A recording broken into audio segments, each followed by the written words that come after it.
Hello everyone, my name is Bethany and this is my channel Thany's Thoughts.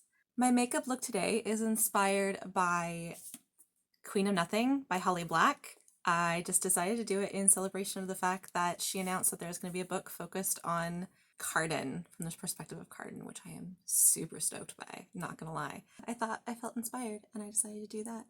You can check my post out on Instagram, which I can link down below. I actually decided that since I've been doing this for about a month, I missed doing the Booktube Newbie Tag. I guess because I didn't know it was a thing that people do, and then as the more I've gotten involved in YouTube, I've seen more of them.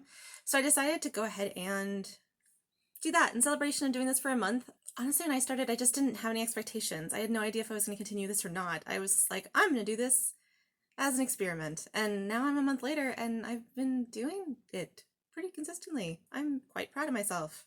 Yay me! As well as I'm going to briefly just discuss that I'm going to be involved in the mini Contemporaryathon that's going to be happening this weekend. The dates are going to be May 22nd to May 25th, and I'm going to give my very brief TBR on that. Booktube Newbie Tag is quite popular, but there's like two different ones. I went down the rabbit hole. I'm not gonna I think it's like the perfectionist researchist person in me. I don't know. But I went down the rabbit hole a little bit and I found out there was two different tags. I did the tag that was originally done by Brenda C. That video apparently no longer exists. I will list all the questions down below and you can take a look at them. Maybe I'll do the other one later on when I decide that, like at 3 months or something, if I keep doing this, which my goal is to keep doing it because I'm really enjoying myself. These are the Booktube Newbie Tag questions. First question asks, why did you start this channel? I don't know. I think I just felt like, quarantine's leaving us all a little bit restless, I believe. I've been like an outsider looking in on Booktube for a while. I started with Smutathon, and then as I added more Booktubers on my Twitter, I found more and more readathons that were a lot of fun. So then as I started doing more readathons, I was like, why don't I start a Booktube channel? Like, it was like a slippery slope. It didn't like happen all at once. Slippery slope, like that sounds bad. It wasn't a bad thing. I got more involved in readathons, and which got me more involved in Booktube, just kind of as more as an outsider.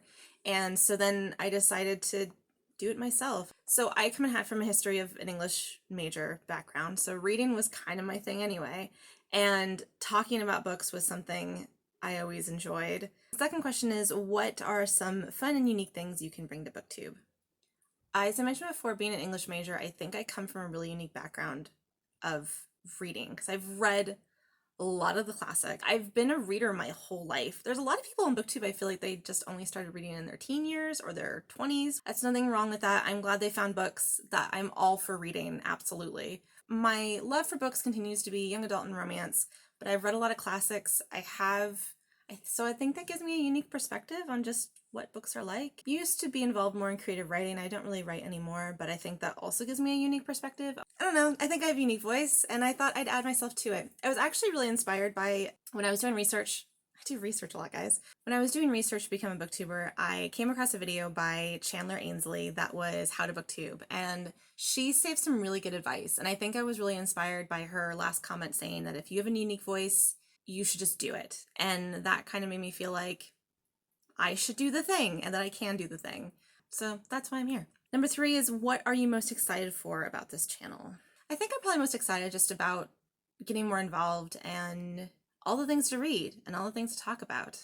But I think just getting more involved. I think I want to, I have some plans to participate in some future readathons and just discover new books and new things, especially discover new books for sure. Because I've already been exposed to a lot of different new books that I didn't think I would like so far, just being on the fringes of Booktube. And so I'm excited to be a part of it and delve deeper into that and getting more involved in the community. Excited about that.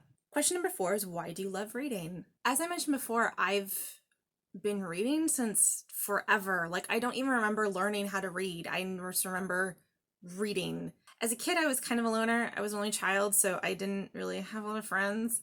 And books were always something to keep yourself busy with, kind of helped you delve into a whole different world, into, in the shoes of a whole other person. And there's something really enjoyable about that and really fun. And it provides escape, but it also gives you a fresh perspective and you learn about new things. I love reading. I love fantasy. I specifically love YA fantasy and romance. I'm going to quote sort of a story of my mother who watches Jane Austen movies over and over and over again, which I can't blame her. I do the same thing. And she says that it's hard to put them down or hard to stop watching them because she just wants to make sure they still make it. And I feel that. With romance novels, I feel like I want to see the journey of how they get there. There's something really enjoyable in that and satisfying for romance, and also for fantasy, when like in fantasy when like there's like an epic quest and there's something happening.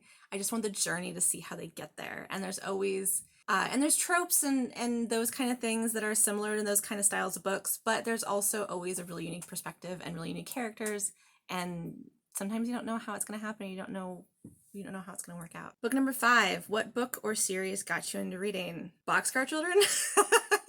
The Boxcar Children series, if you don't know, I think it's actually meant for like second graders. It was a book about siblings who were orphaned and were living in a boxcar, and then they got adopted by some rich man who like made them live in their mansion, and they solved mysteries. I love that series. I must have read like 20 books of it. I think it went into the hundreds, and I think I kind of grew out of them. And then of course the typical series back in the day. I didn't read a ton of Nancy Drew growing up, but I did, of course, Babysitter's Club is a huge one. One of my absolute favorite series in middle school was the California Diaries, which is an offshoot of the Babysitter's Club. California Diaries was a book that was about Dawn, who moved. It was like an alternate timeline where I guess she moved back to California, and the diaries are about all their friends and their journals, and they are so good. Let me tell you, they are like way juicier than Babysitter's Club ever was, and I was obsessed.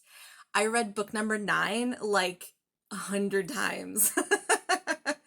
But I think probably I'm going to start with the book series that really started it all is going to be House on the Prairie, because by Laura Ingalls Wilde, because that was the book that my mother read to me for most of my childhood, and then we started reading together when I got old enough to read with her. So if that's going to be the series that's going to start it all, I think I'd go with House on the Prairie. The next question is, what questions would you ask your favorite booktubers? I don't know. I mean, there's the practical questions of what's your equipment setup, and how do you do things, and how do you come up with ideas, I guess, and also of how do you get more views, or how do you get sponsored, or whatever. I mean, I guess those are typical questions. Is it worth it? Are you enjoying it? Even like those who have been doing it years, like, is it still something that you are driven and passionate about doing every day, or is it a chore? I feel like those who are still doing it probably could say that they still like it. So I'm gonna go with that. I think I know what their answer would be. Question number 7 is, what challenges do you think starting a booktube channel will be the hardest to overcome? Oh God. Probably my technical skills. I'm not gonna lie. Doing the editing and doing the technical component of it has been a learning curve and a learning process. I think I'm getting better with it, and I think I'm getting better at my editing skills, just like knowing when to cut, when to splice, when to pause and when to like do the certain emphasis. There's still a bunch of things that I do not know how to do that I'm still figuring out, but I figure I'm just like going to learn as I go. That's probably the hardest part for me. And also, I guess, keeping up with the reading. I'm relatively a slow reader, so I think just keeping up with the goals that I'm setting for myself have been, less at least this month, have been kind of tough. But I think also having this goal set helps me feel motivated and helps me continue and helps me feel like I want to keep putting content out, helps me keep motivated and stay focused. Those are so I don't think that's a bad challenge. I just think that is a challenge in general. Question number 8 is, when did you start reading? It is going to be when I was very, very young. I don't remember learning how to read. I remember reading. I have a cassette tape, because that's how old I am. I have a cassette tape of me reading aloud from some sort of like picture book. Maybe it was Spot. I don't remember. It's funny to listen to because I'm like, Spot runs, Spot does this, Spot does that. And I'm like flying through the book as I read it. There's definitely some years that I wasn't reading a whole heck of a lot. I mean, when I was in college, I definitely missed some stuff that was coming out. Just because I was an English major, I was reading stuff for my English major and I wasn't reading anything else. So there are those pauses in my reading history, but I think I've consistently always had a book that I was reading at the time, even if I wasn't picking it up. For whatever reason, I always was reading something. I'd say more like for the last like 2 years, I feel like getting all the formats helps me read more because I read those formats in different places. Like the audiobooks are usually for my car, Physical books are usually for when I'm in the living room, and Kindle's usually only when I read at bed. And so having that kind of helps me read in multiple places in multiple ways. Question number 10 is, what kind of books do you like to read? I like to read YA, romance, fantasy. I also have some literary fiction, not a whole heck of a lot.